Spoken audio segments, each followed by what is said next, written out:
महारथी कर्ण एक महान धनुर्धर और आदर्श दानवीर थे। महाभारत के समय शायद ही कोई योद्धा होगा जो महारथी कर्ण का सामना कर सका हो।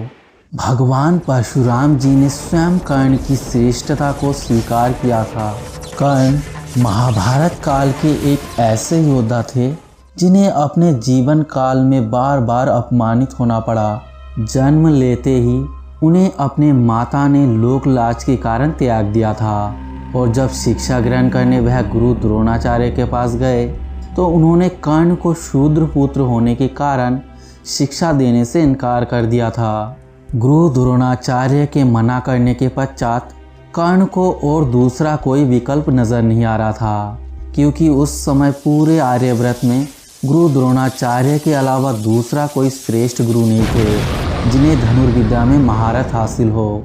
फिर कर्ण को गुरु परशुराम जी के बारे में पता चला, जो कि पितामह भीष्म और गुरु द्रोणाचार्य के भी गुरु थे। लेकिन उस समय भगवान परशुराम जी केवल ब्राह्मण कुमारों को ही शिक्षा दिया करते थे। फिर कर्ण ब्राह्मण का वेश बदलकर गुरु परशुराम जी के पास महेंद्र पर्वत पर चले गए और उनसे अपना परिचय ब्राह्मण का बताकर शिक्षा ग्रहण करने लगे। कर्ण की अपने गुरु के प्रति आदर और निष्ठा देखकर भगवान परशुराम जी ने एक एक करके सभी प्रकार के दिव्य अस्त्रों की शिक्षा कर्ण को देने लगे।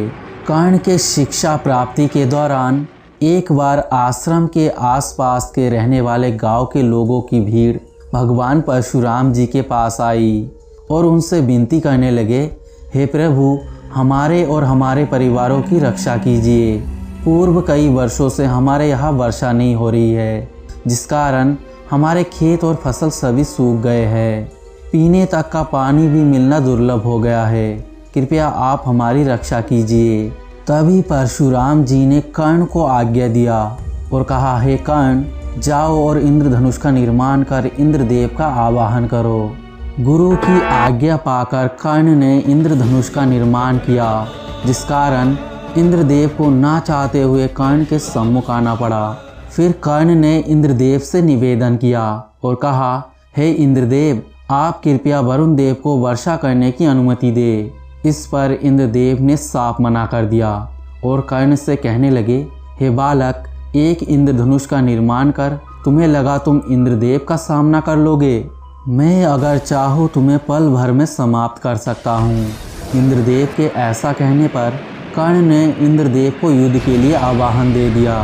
फिर एक से बढ़कर एक दिव्यास्त्रों का युद्ध चलता रहा। इंद्रदेव को ये नहीं पता था कि कर्ण भार्गव परशुराम जी के शिष्य है। इतने में कर्ण ने इंद्रदेव पर ही उन्हीं का अस्त्र इंद्रास्त्र चला दिया, जिस कारण इंद्रदेव को बहुत क्रोध आ गया। फिर इंद्रदेव जी ने अपने शक्तिशाली अस्त्र वज्र को प्रकट किया। यह देखकर कर्ण ने अपने गुरु से प्राप्त भगवान शिव जी के शांभव अस्त्र का आवाहन किया।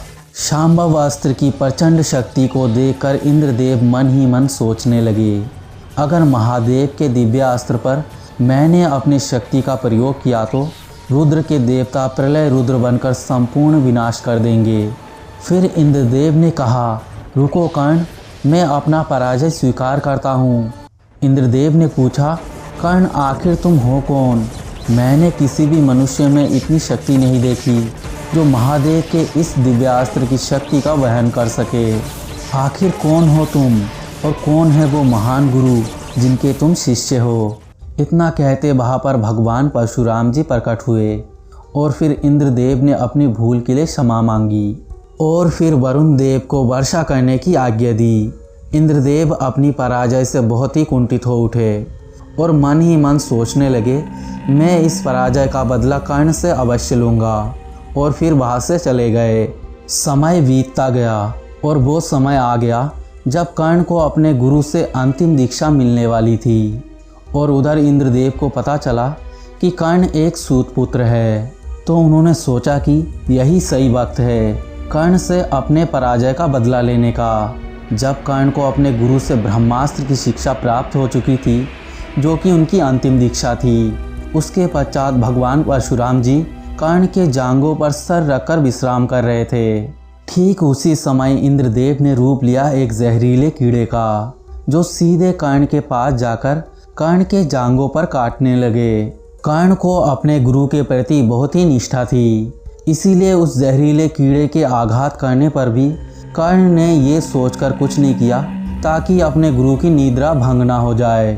लेकिन रक्त के अधिक प्रवाह के कारण भार्गव परशुराम जी की आँख खुल गई और उन्हें पता चल गया कि एक ब्राह्मण में इतनी सहनशीलता नहीं हो सकती।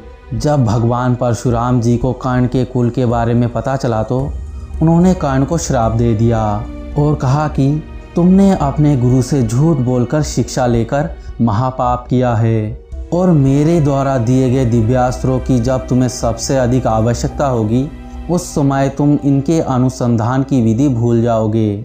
जब भगवान परशुराम जी को कर्ण का पूर्ण सत्य ज्ञात हुआ तो उन्हें बहुत ही दुख हुआ और अपने श्राप के प्रभाव को कम करने के लिए उन्होंने महारथी कर्ण को अपना भार्गवास्त्र और विजय धनुष प्रदान किया। दोस्तों, अगर यह वीडियो आपको अच्छा लगता है तो लाइक करें, कमेंट करें, शेयर करें और हमारे चैनल को सब्सक्राइब करना ना भूलें। मिलते हैं अगले नए वीडियो में, तब तक के लिए धन्यवाद।